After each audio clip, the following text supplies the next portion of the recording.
Hey, happy Wednesday, everybody. I'm Maui. This is the Dope, where we talk about all the pop culture things that we love oh so much.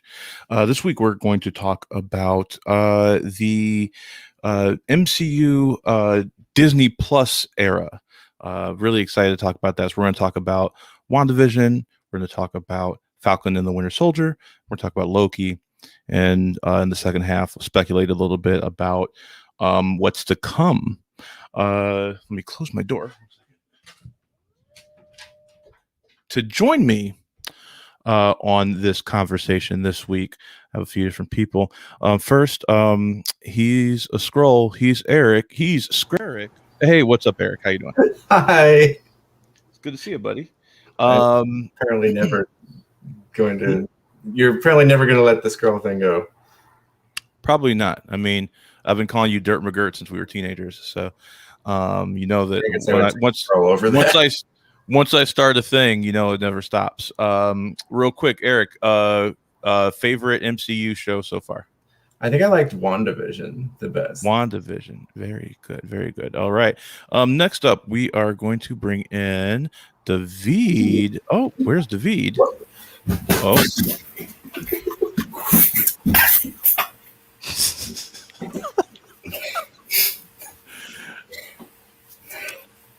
David, how you doing? Hey guys, how's it going? That's good. It's going good. Thanks for being here. I thought I might swing by. I liked the web swinging in.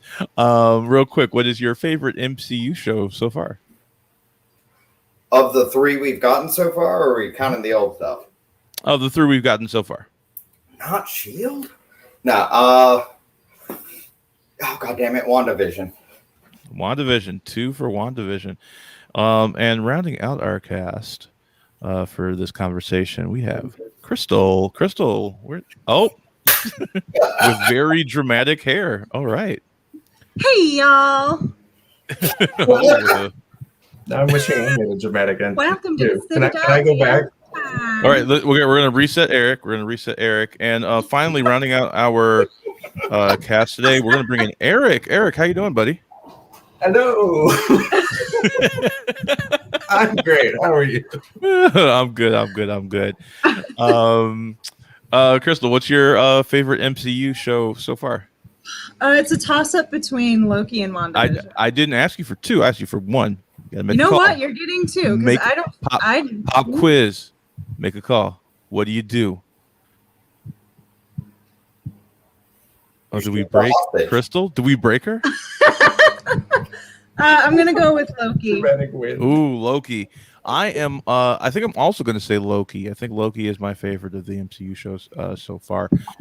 Really? After last week and everything you said about Loki, you think Loki? Yeah, I was going to say, what happened to last week's review, Maui? I mean, all that still stands. I had an issue with every single one of the final episodes of all three of these shows. So, I just call them as I see them. That doesn't mean that it made the previous 5 episodes null and void. I really enjoyed the ride, and this is actually something we will talk about. I think is what are the function of these shows. So I think that's one of the things we will definitely talk about.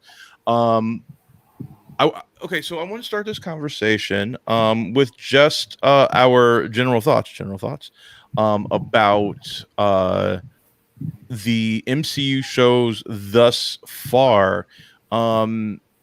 Eric, just general impressions about where we're at in terms of the state of the MCU.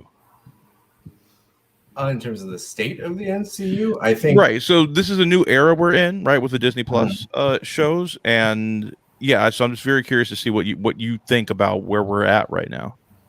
I think we've got a lot of possibilities opening up with. They're clearly introducing the multiverse and the idea of alternate timelines, and they've really opened the stage up a lot more than previously. Like with the Infinity Saga, it was sort of opening it up to the rest of the universe beyond just Earth. Now suddenly we have other universes and entirely other realms of existence. So the sky's the limit now in terms of where the MCU is at, I think. Absolutely. Crystal, same question to you.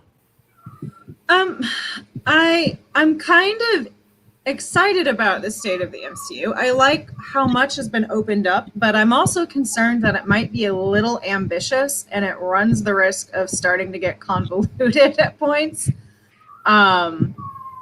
I'm just worried that it's going to get overly complex, or they're going to include so much that it becomes difficult, if not impossible, to enjoy in some ways. You know what I mean? Yeah, no, I 100% agree with that. David, what about you? I mean, comic book geek in me is real excited about everything because we're getting a whole bunch of cool stuff. We're getting the multiverse. We're getting like really ridiculously dumb comic book things, which I love. Like it's what Kang / Immortus / Ramatut / Nathaniel Richards is / Iron Lad / his origin. They pretty much set it up properly, and that is the dumbest comic book shit ever. And I love it. I love it so much.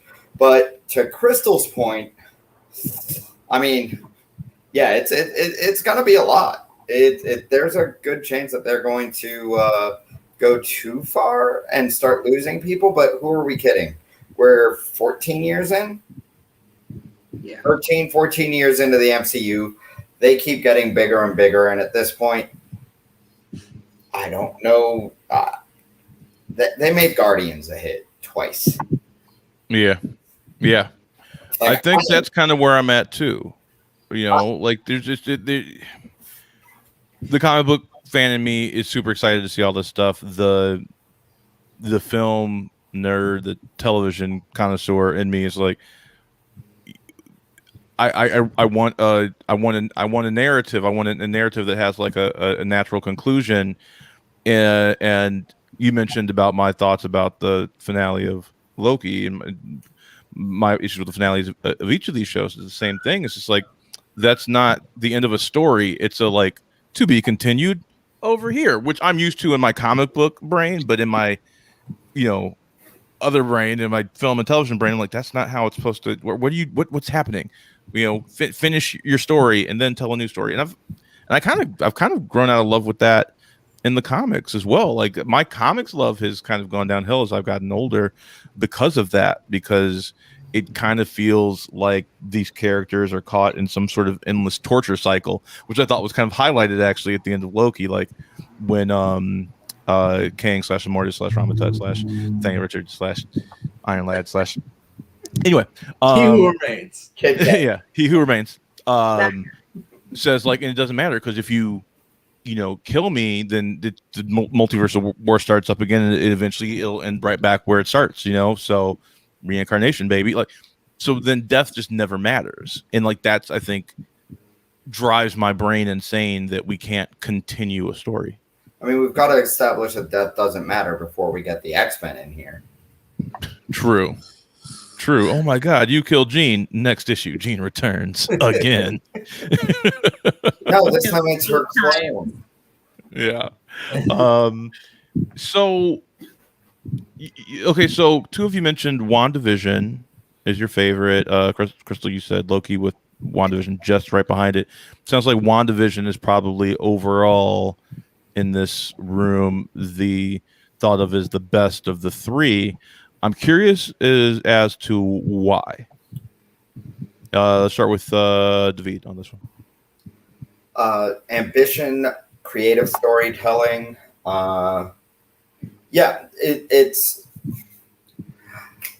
Loki was Doctor Who. It was really good Doctor Who, right? But there's a precedent to everything.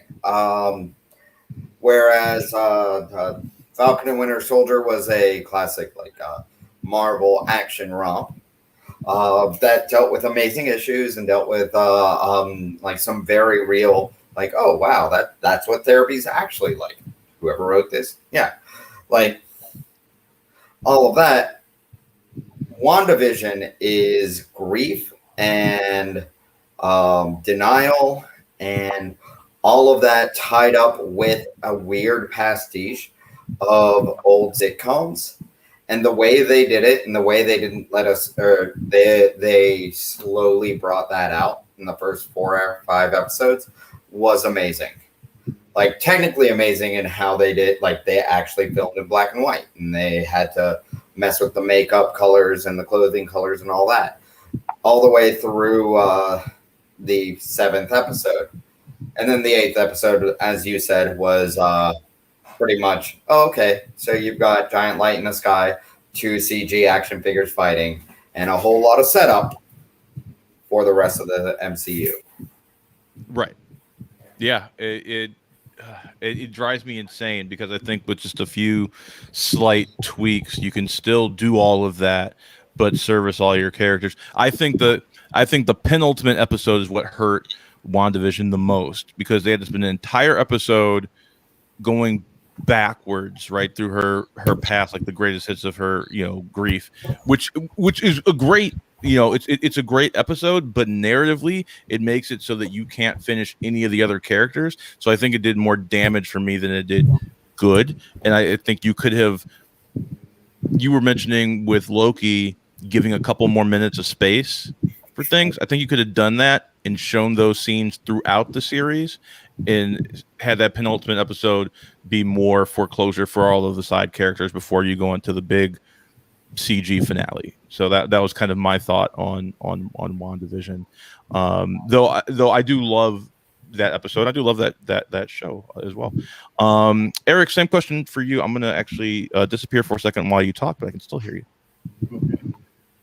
Yeah, I liked WandaVision the best just because of the creativity of it and how outside the box it was. I don't know that I've ever watched a show like that starts as a sort of semi-satirical homage to 50s sitcoms and then gradually evolves into something else. Like, it really reignited sort of my love of serial fiction and watching a show over the course of several weeks, because a lot of people in today's day and age are used to binging an entire season all at once, and I think it was the right move to do it the way they did, because we really had no idea what was going on, and theorizing on that and trying to figure out the puzzle of it all really involved the viewers to a great extent, I think.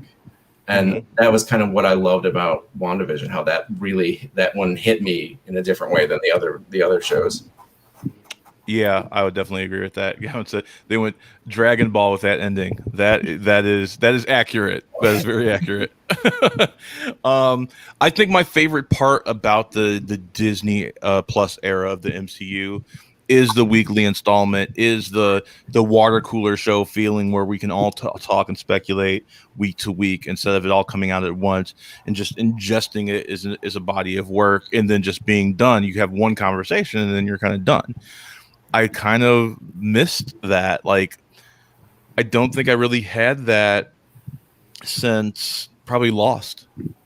I was a huge Lost head, and that was the last time I really remember that feeling of every week being oh my god, there's a polar bear.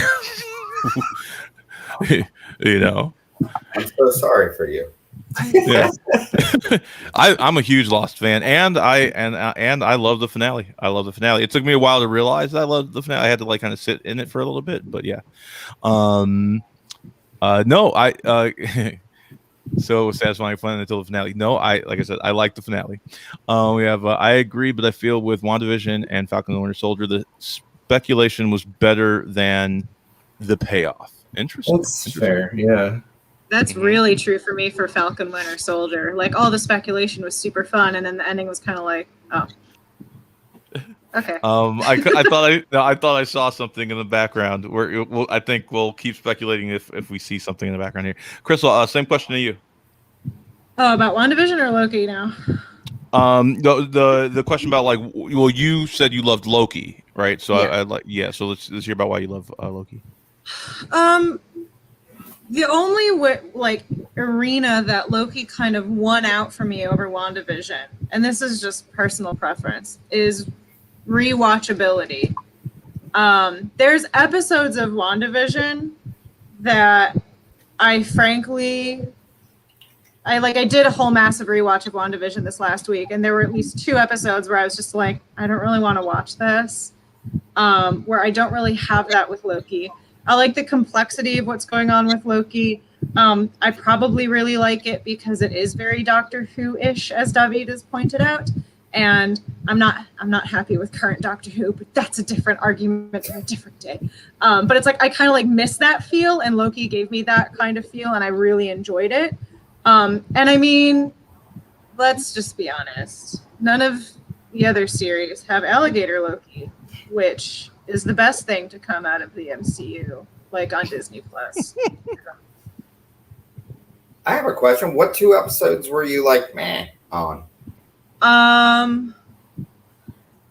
The second to last one, Okay. which is one where they go back, and then the one where right after the 70s episode, the one in between the 70s and 80s episode, like part like when I was originally watching it, I was engaged, but knowing that not too much happens with those characters outside of the bubble, when I go to rewatch it, I'm just not that interested, because it's like, well, I know at the end, like, not a huge amount here is gonna happen, so I'm not really invested in rewatching this episode. But like, that's just like my personal preference. I think WandaVision is probably the least rewatchable of all of them, in my opinion, because it's all predicated on like the mystery of it all. And so once you know the mystery, when you go back and watch it, like there's no, you know, the high concept of them being in a television show is novel, but just that first time through, but that second time through, I'm like, okay, I get it, but I want to get to the actual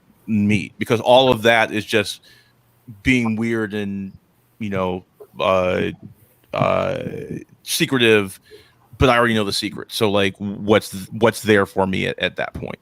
You know, I think my rewatch of Falcon and Winter Soldier, I have so much fun because like they're like Anthony Mackie and Sebastian Stan are having so much fun when they get to do scenes together. I actually wish upon my rewatch, I was like, I wish they had way more scenes together. I wish we could have really focused in on their story. As much as I enjoyed Zemo, he pulled focus, and I think upon a second viewing, not in a good way. It kind of distracted from the things that I wanted to really dig in more with the Flag Smashers. I'm blanking on her name right now. Carly Morgenthau. Carly, thank you.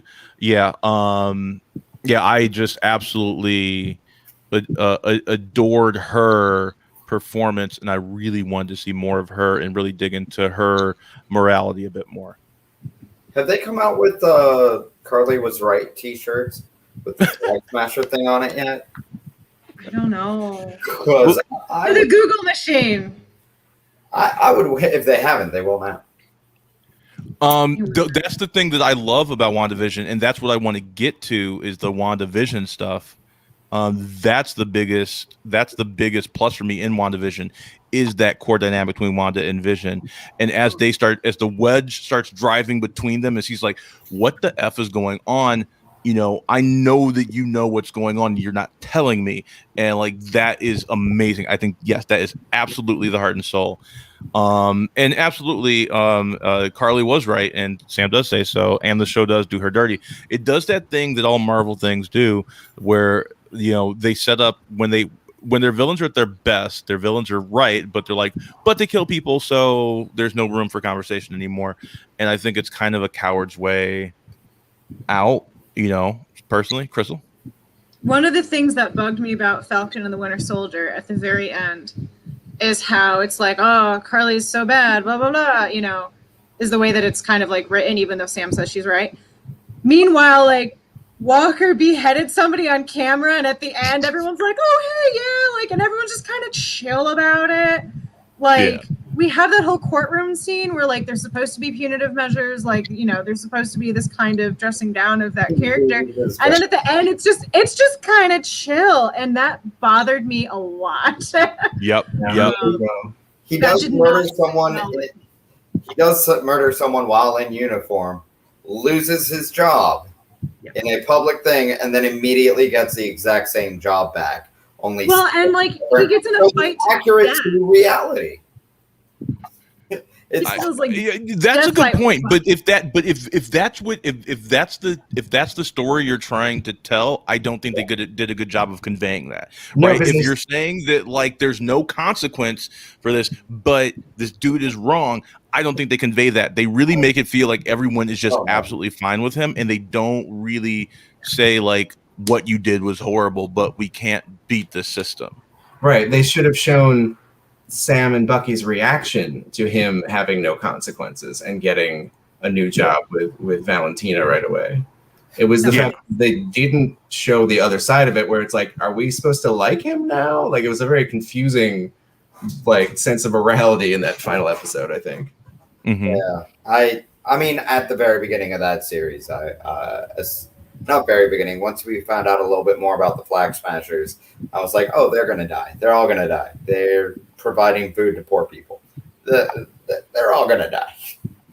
Like because of what Maui said. They in these shows and movies, and not just Marvel ones, when they do a very good job of portraying a villain as someone that you might agree with,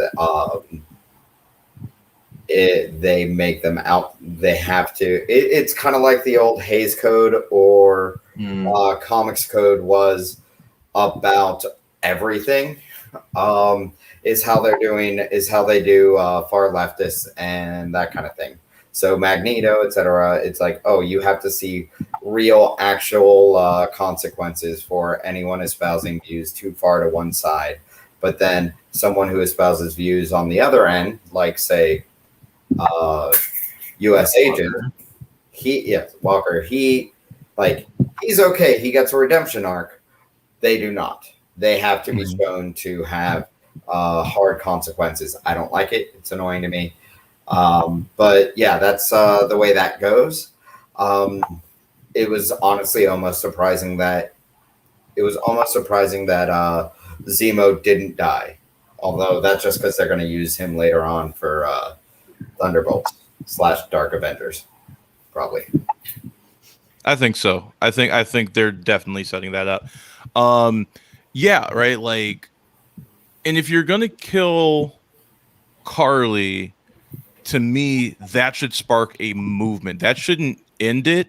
That should make it even bigger. And so, like, seeing Zemo kill off the rest of them really makes me sad, because like I really want something to see where like but the revolution she has started does not end here. Let's see it like, go on. Like, the people are inspired by this. I really would have been interested in that, but I would assume that that's not necessarily in the larger plans of the MCU. Though perhaps it was in the mind of the narrative of the showrunner, Malcolm. What's his last name? Anybody remember Malcolm's last name? The showrunner. I can't remember off the top of my head. But if you listen to Malcolm, like, Malcolm is like a down ass brother. Like, that dude like gets it. And like, and he's hood AF, and I fucking like, he doesn't code switch for nobody. He's like, I'm telling you as it is. This is who I am. Woo. And it sounds like, Marvel did a pretty good job working with him. But like, I bet you if that dude could have just done whatever he wanted, I think maybe like most of the show probably would stay the same, but the ending I bet would have been very different. Well, I mean, that's the thing with playing with toys in somebody else's sandbox. Yeah.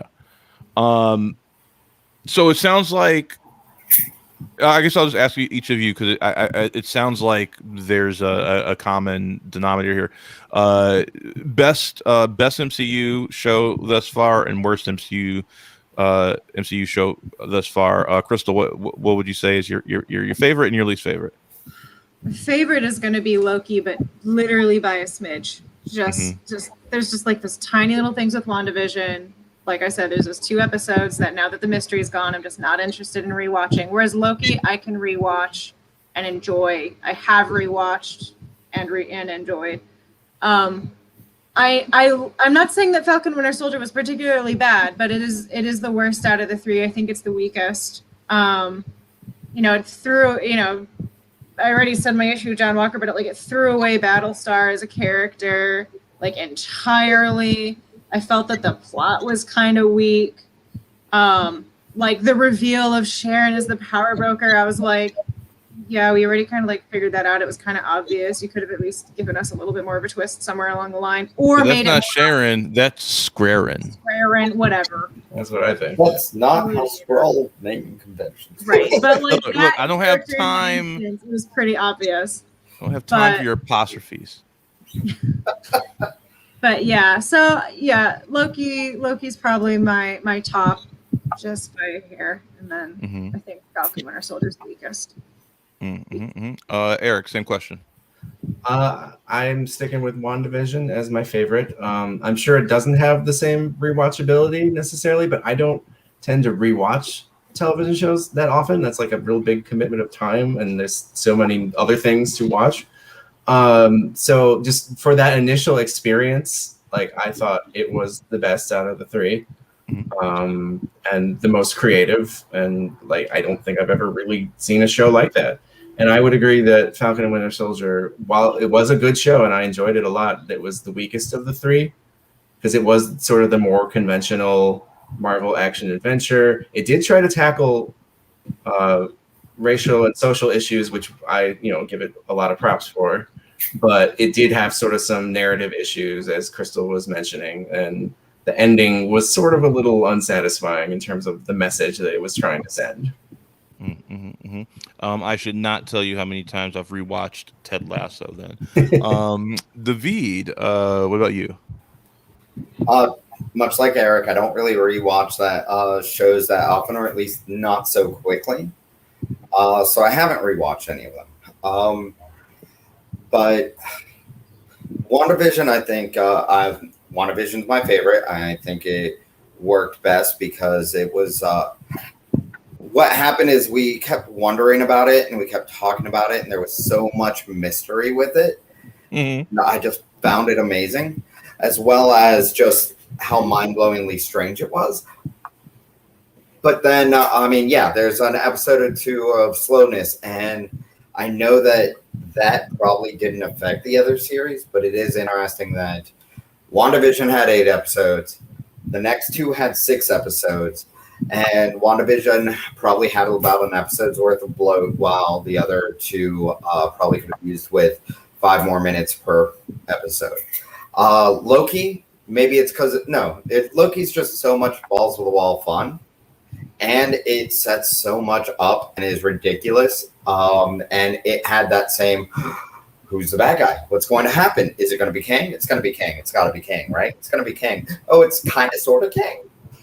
As opposed to Falcon and Winter Soldier, where Sharon as the power broker, 1, not that surprising. 2, not a big deal. Didn't even matter to the plot really. When all is said and done, it's like, okay, so yeah, that show, I felt like, it was really, really good. I was amazed that they touched on what they touched on.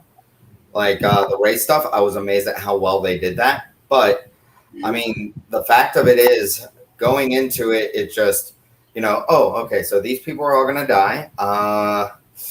Let's see. Oh, Walker's going to turn into U.S. agent and be in the black costume by the end. That's going to happen. Even if you didn't know what happened with comics, you'd be like, oh, he's going to go bad. Falcon's going to end up in his Captain America outfit. Again, even if you didn't watch or read the comics or anything, going into it, 2 episodes in, you're like, he's gonna be wearing Captain America outfit by the end of this.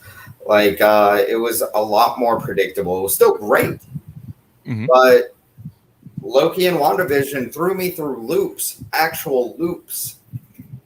Yeah, especially Loki. Talking about loops. So let's switch topics a bit. Let's talk about how Marvel is perhaps baiting their fans. Throughout the course of Loki, is it Kang? Is it gonna be Kang? Is it gonna be Kang? We actually got to pay off there. WandaVision, however, I felt was maybe a little mean to the fans. The whole Ralph Boner of it all, the whole Mephisto of it all. I have less of an issue with the Mephisto thing.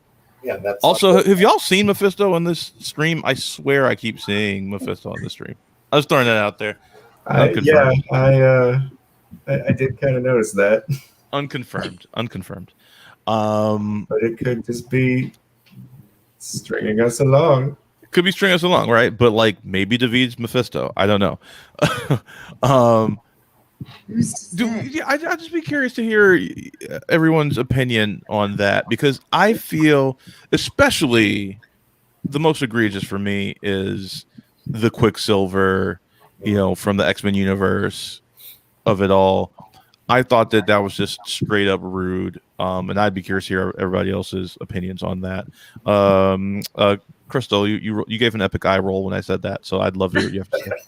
I always give epic eye rolls. It's said you can hear them over the phone. I'm not as big up on comic info as David or Eric probably, or you, but with Quicksilver and WandaVision, I also felt that was just rude and mean. Because like when he showed up, I was like, oh, interesting. Like, what's going to happen here? Like, where's the overlap? Like, I'm kind of excited about where this could go and like what kind of possibilities there are. And then it's like, dick joke. Yeah. And I'm like, okay, is there anything else? And they're like, nah. That's a dick joke. It's like Norm Macdonald's version of Burt Reynolds was like in the writer's room. He's like, yeah, we're gonna call him Ralph Boner. They're like, but how's it connect to the X-Men universe? It doesn't. It doesn't. Like, and they like made him like kind of like evil-ish feeling, He's like, with Monica, and they're like, oh, you can't leave. And I was like, that's really interesting. If like they've taken that character and they've like spun it, because he was very much, because he was basically trapping her there. And I was like, oh, well, there's something really interesting that could go on here, and then no, he literally just like disappears and his name is Boner. Like, that's all I get out of that. And I was like, unsatisfied. But props to what's the actress's name? Tiana Paris. Props to her for her read of Ralph Boner. Like, I mean, yeah. Chef's kiss of a read. Like, the way she says it is hilarious. But then also I'm like, fuck you, MCU. This is a good point. It feels like the WandaVision showrunners were left out of a very important phase 4 is about the multiverse meeting. Yeah. And they're like, oh, wait, really? Yeah, absolutely. Eric, what did you think about that?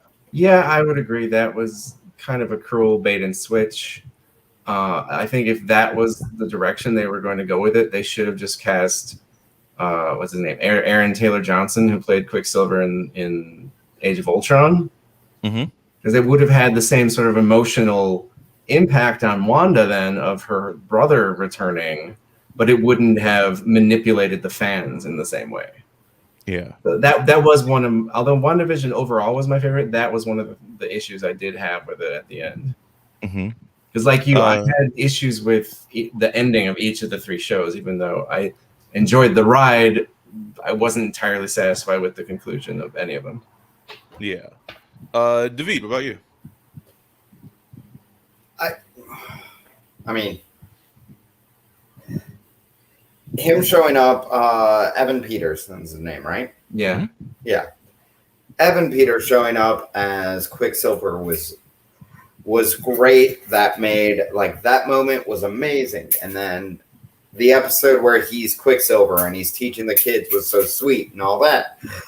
And her slowly realizing things are kind of wrong there.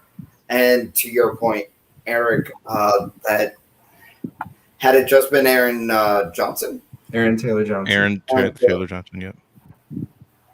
Is he related to Anya Taylor-Joy? Is that how relation works? I don't think so. Okay. They're both Marvel characters. It's true. But one decently, one terribly. So got it. They're variants of one another. But so had it been him, I think you're right. It would have worked better story wise. But when it comes to I think when it comes to fan stuff, they did it on purpose. They knew what they were doing. They wanted to have fun with us and at our expense. I don't like that they did that, but they did it very well. Although he was, Crystal mentioned this, he was menacing for like half a second when they revealed it. It's like, oh, he's oh shit, he's a bad guy. He's scary now. And then the next episode, he's just, yeah, you can't leave my apartment. Magic. Right. I think I just thought that was bad. Like, I thought it was just like straight, like bad. He should have been a little bit scarier. Yeah. If I could just, And like, then they add even on double really quick. down even further because they like have her stop when he says kick ass and she goes, huh, kick ass. Which not only is Evan Peters in, but also Aaron Taylor Johnson. And it's just like, what are you trying to tell me, MC? Like, what is happening? You know, like you are obviously playing like with like metafiction here, and you're telling me that a multiverse is coming. You know that you are like, you know, setting off alarm bells. Yeah, Crystal. I think that it also didn't help the like little bit of exposition they put on there and like, why do you look so different? Because he's like, oh, you're wondering why I'm like the same, but not, aren't you? Like they put all that in there as well and like did this whole explanation type thing. You know, they have Darcy point out like, oh, she recast Pietro. And they put all that in there, and it's just like, oh, this is going to be something big. This is going to be something that really matters. And then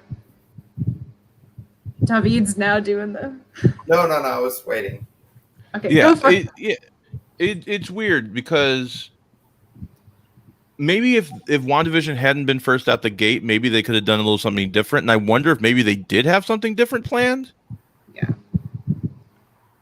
I'm wondering. WandaVision, so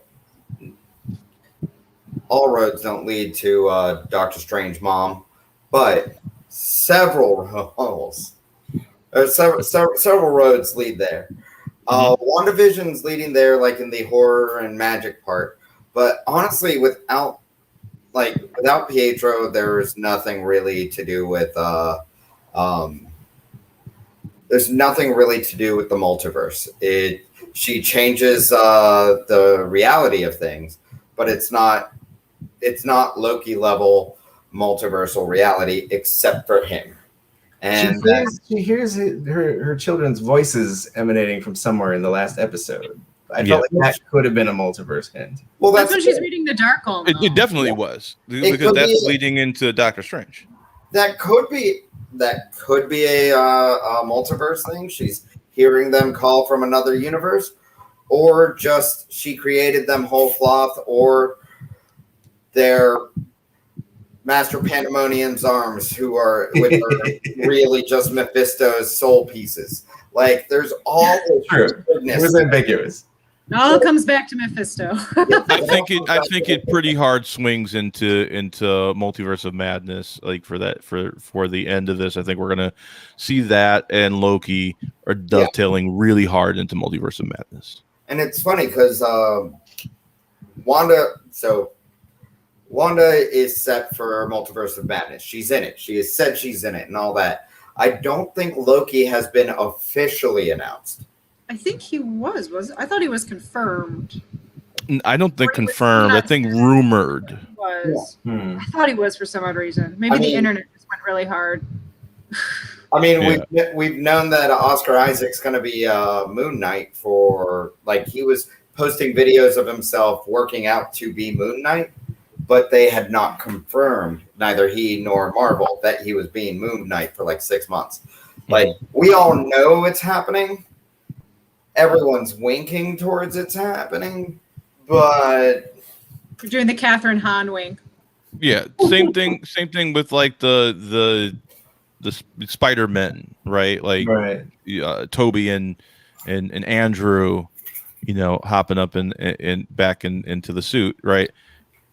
Like I'm like 99% sure we're going to see them in the next couple of years in an MCU movie.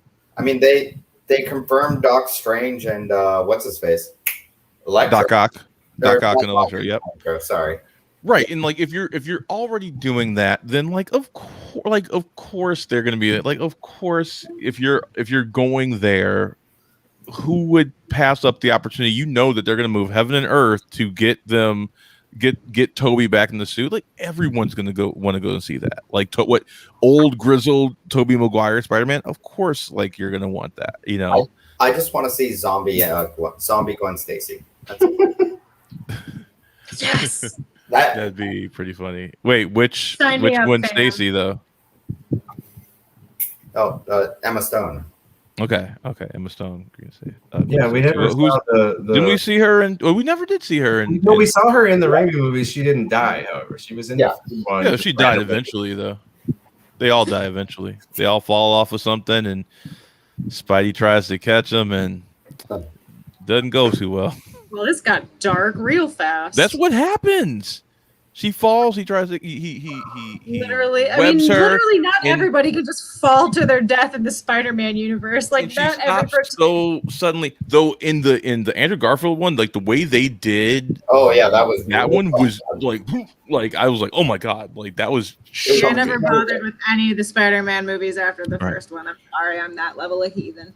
Yes, I know. Yes, Bryce Dallas Howard didn't die in the film, but she's Gwen Stacy, so of course she's going to die eventually. I don't think that's true because they have all die. Gwen now, and I really doubt They all die. They all die eventually. All roads lead to death for Gwen Stacy. I mean, all roads and lead for all of us, really. If we want to David apparently has something to say. Though, are we saying that Bryce Dallas Howard's Gwen is the one Gwen that lives, the one Gwen that becomes Spider-Gwen?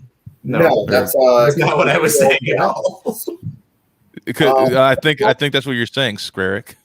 You should look up the death of Gwen Stacy on YouTube, just because that moment, even out of context, the moment from that movie will have you go, God. Maui, to support your point, Spider-Man reign. Everyone Spider-Man is with will die. Mm-hmm. Thank you. In that comic, he gives his wife cancer from fluids because he's radioactive. He's radioactive. Yep. It was not a good comic. No. It's not good at all. My favorite Spider-Man, my favorite version of Peter Parker Spider-Man is Ultimate Spider-Man. I love Ultimate Spider-Man. I love the arc. I love how he goes out. I love everything about Ultimate Spider-Man, Peter Parker era. Just saying. David, I really want your thoughts on this. On that? No, that's fair. Yes. I'm curious, where do you land on Ultimate Spider-Man? It's good for the most part.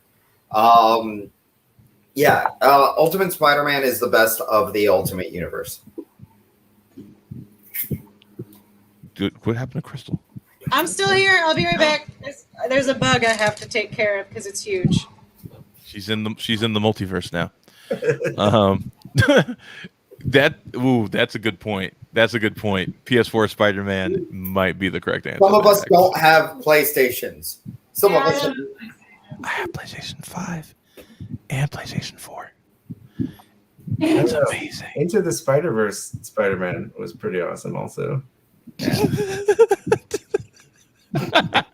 But back to the show. In a totally different way. Anyway, so we somehow turned this into Spider-Man talk. Yeah, Spider-Man's the freaking coolest. But you're right. But the Japanese Spider-Man show is the best Marvel show. Dude, that looks. We're getting off topic. That intro is sick. Spider-Man. I don't care. It's amazing. I love Japanese Spider-Man. Have you seen the documentary episode they did on the 616 that they did on Disney Plus?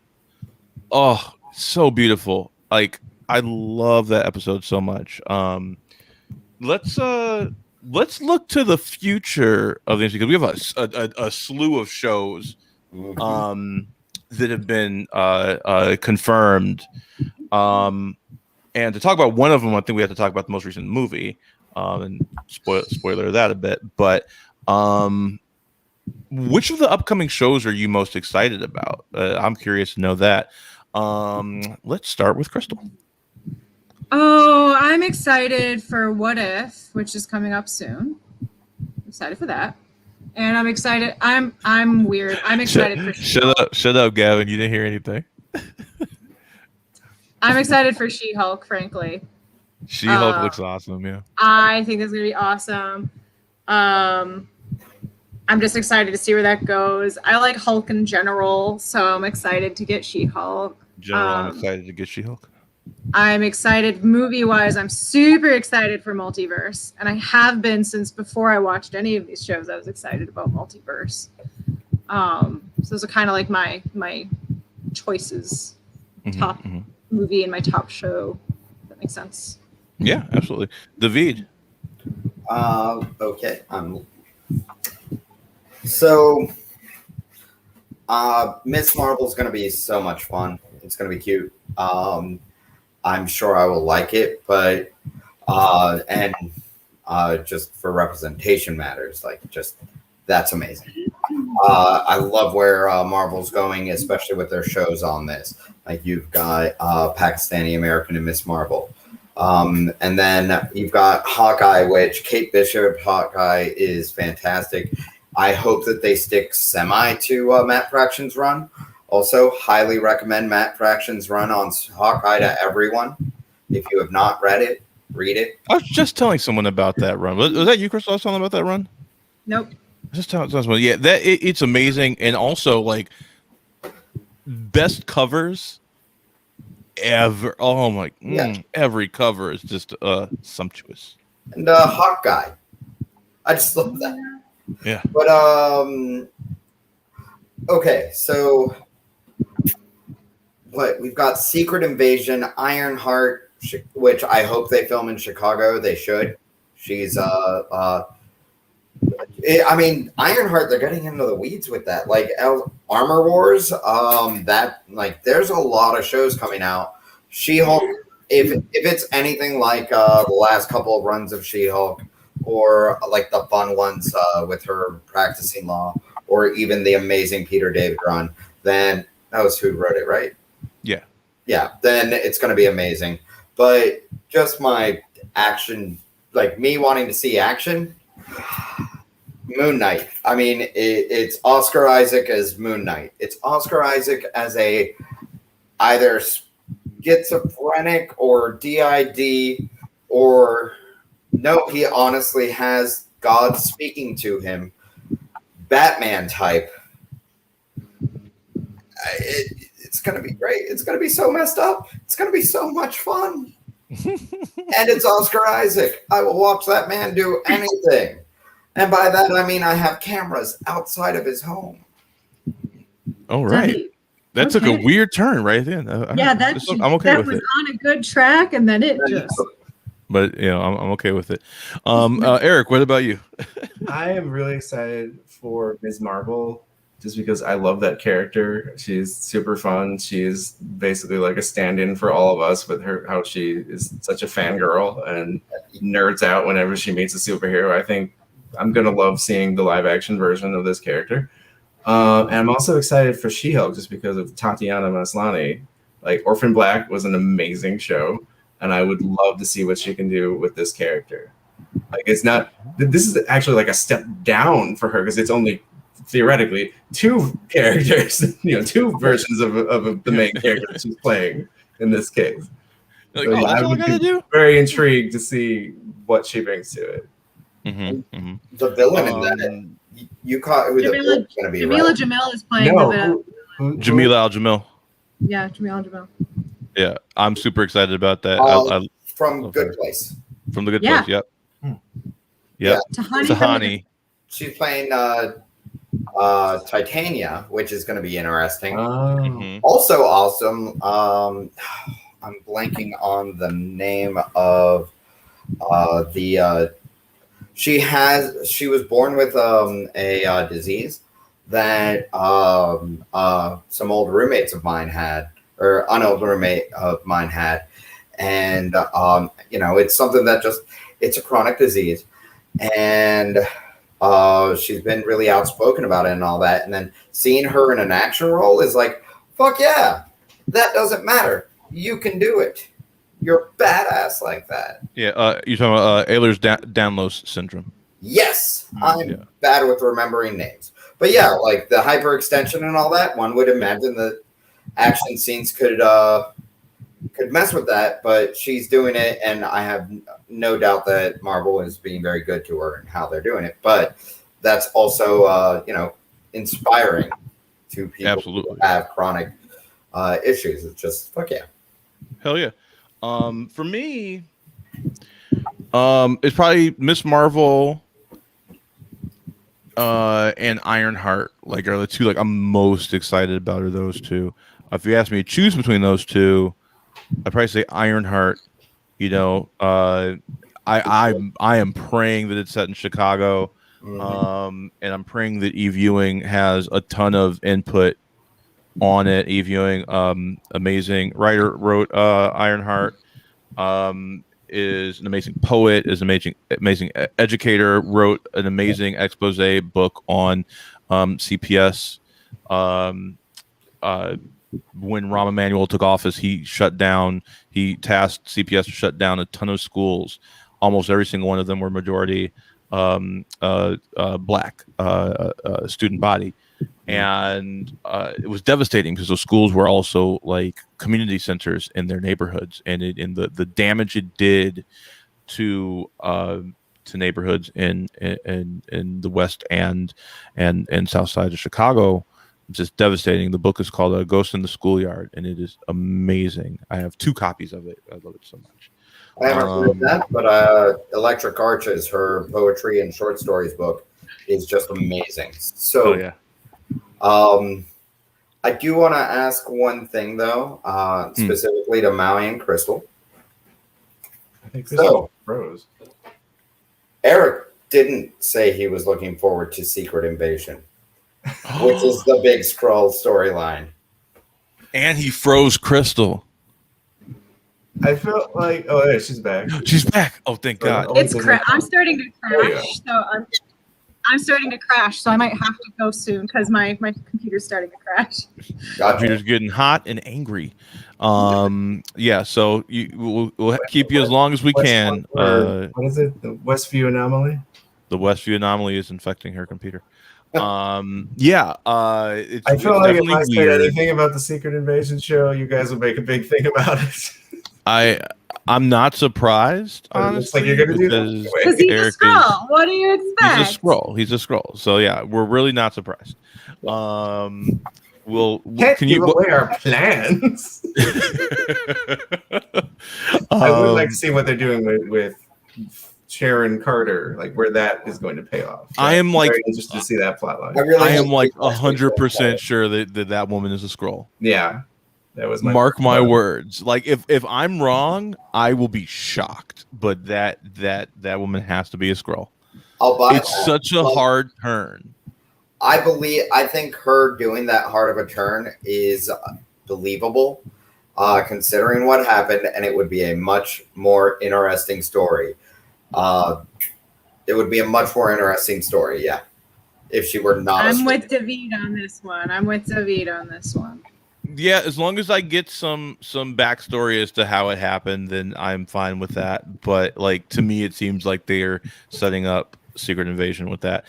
Mike, yes, Secret Invasion was announced. It was announced back in December at their investors presentation. They showed like a ton of different title cards. Secret Invasion was one of them. That's going to be starring Sam Jackson, reprising his role as Nick Fury. Is what they said. That's pretty much all the information we have.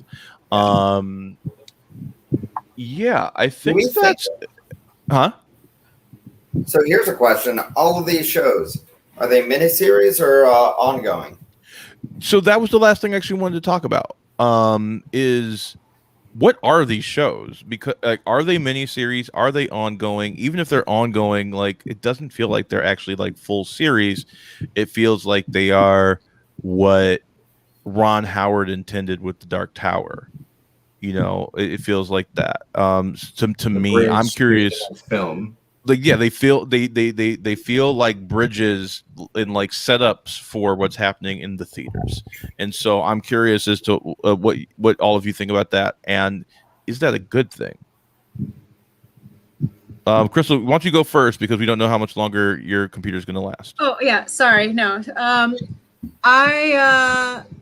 I think some of them are just kind of miniseries. Like I feel like WandaVision's very much miniseries. It has a start, a middle, and an end. And like even though that end is not entirely satisfying, with regards to plot, like Vision be gone. Like he's not here no more. We don't know where Gray Vision or whatever went off. So it's like there's an end. So it feels like that's a miniseries. Whereas Loki has a confirmed season 2. And I feel like Falcon and the Winter Soldier could easily have like another season of like Bucky and Sam hijinks. Like I feel like those things could be more continuous. But I feel like the shows kind of operate in this interesting kind of almost liminal space where it's like they're their own thing, but they're bookended by so much other stuff going on in the MCU that they're also not their own thing. Like if you watched WandaVision without any intention of watching any upcoming Marvel stuff, it doesn't really stand alone, right? Yeah, that's And the problem with for the Vision other just three. flying off at the end. Like you have no resolution with him. You have, and as I bitched about when it ended, like with her, there's like no consequence for any of her actions, right? She's just like, oh, sorry, bye. Like it's like ridiculous. There's no closure for me with the two main characters, and that's what really upsets me. Yeah, so I think they're not either. They're just kind of vehicles. They're serving a purpose. Mm-hmm.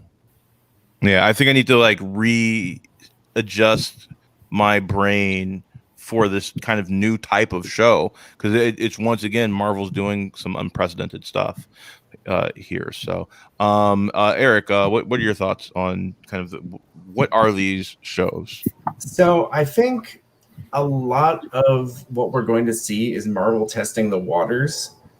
They may not even know whether something is going to be a miniseries or a bridge to a film or an ongoing until they see how the public and the fans react to it. They want to try these different concepts in a more extended format than just a 2-hour movie. So I feel like there's a lot of experimentation going on. There's also, as you said, a lot of setup for the films, which that didn't bother me as much, just because I'm used to Marvel doing that already. Like every post-credit scene is always teasing whatever comes next. Like it would be nice if they could give more resolution to the story they're telling within the series. But I'm used to things being set up because that's the comic book approach. Like something happens here in this series that sets up something in another series, or in the big crossover that's going to happen between all the different characters. That's just kind of part of the comic book storytelling. And I think they're finding a way to translate that into visual, like film and television medium. So there's going to be good and bad points to it. Yeah, I definitely agree with that. Like I said, like the comic book part of my brain is like, oh, cool, but the writer side of my brain is like, finish your freaking story. It drives me insane. And I think it serves some better than others. It's definitely a double-edged sword.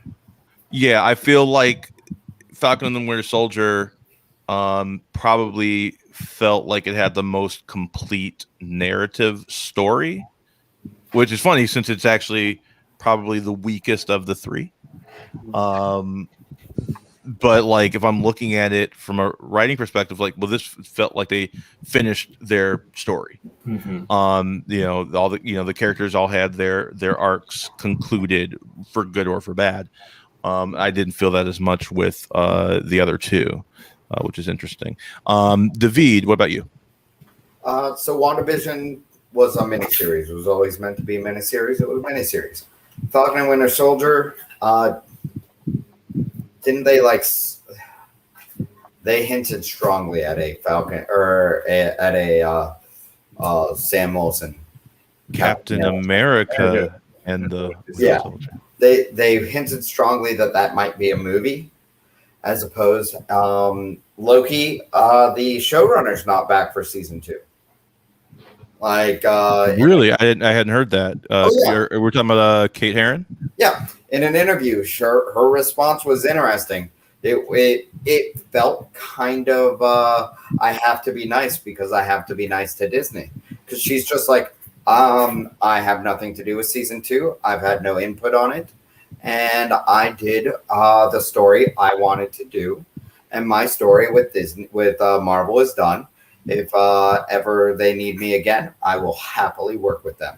Like, that was the paraphrased version of it, but that's basically what she said, and it was just oh dang. So and Feige mentioned something about kind of doing something different with contracts, like not doing a guaranteed 10 movie thing. He said he was going to just see how things go and bring people back as needed. Yeah, I saw that. So, which basically means if Shang-Chi bombs, he might not make it a second one. He might, there might not be a clause in the contract to have a second one. So, looking forward, I'm like, all right, what if? I mean, they can just do that forever, and they've already said they're going to do more cartoons. Miss Marvel, though, I hope that's ongoing. That feels ongoing. Hawkeye feels like it could be ongoing, depending on how popular Haley Stanfield is as Kate Bishop Hawkeye, who is the superior Hawkeye. But then, I mean, just glancing at things, I feel like She-Hulk and Moon Knight could easily be ongoings, but Secret Invasion and Armor Wars are both definitely miniseries events. Yeah. Like I was saying, like, they're testing the waters. They want to see how this goes over before they commit to, oh yeah, this is going to be an ongoing story. Yeah. Oh, there we go. That's interesting. That's interesting. I think that is it for us today. Before we leave, I do want to share something fun that we have planned for next week's Wednesday show. That I'm super excited about. Let me open it up so I can actually show the graphic I've made for it. So I made a graphic for it. We're doing a debate club next week. I've been wanting to do this for a while. I'm really excited to get to do this finally. It's called the Dope Debate Club. This is our first one we're going to do. It's going to be Lord of the Rings versus Star Wars. We flipped a coin last week, and my team is going to be representing Star Wars, and my opponent, Kat Damish, will be representing Lord of the Rings, and we're going to do a 3-round debate. I will have 2 people with me. She will have 2 people with her. Each of us will take a different topic. We're going over technical, story, and then impact are the 3 categories that we're going to argue. We're going to have a tribunal of judges that will be judging not on what they like, but judging on the quality of the debate.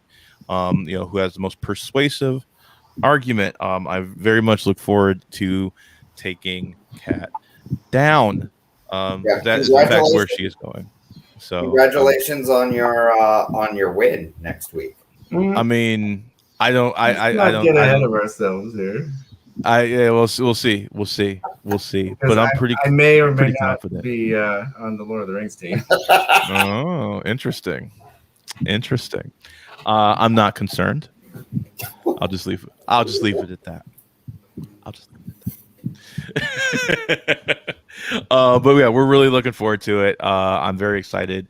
It's going to be a lot of fun, and I think it'll be an interesting way to talk about 2 properties that we all love very, very much. And yeah, it's going to be a really good time. Also, I should have had a book next to me ready to show, but my book is out. Please buy my book. The first series, this Every Day book? with This Ella. one? Thank you, Eric. Hi, I'm Ella, written by yours truly, Matt Jones. It's an awesome book. It is available at everydaywithella.com. Working on getting it up on some other platforms as well. If you gave to the Kickstarter, you'll be getting your copies in the next week or so, hopefully, in the mail. So very excited about that. Getting that out has been a big labor of love, and very excited to bring it to all of you. That is about it. Thank you very much. If anybody else has anything to plug, please do so. Otherwise, we're gonna bounce about this mug. It was Mephisto all along. And I think we ended right there. Night, everybody.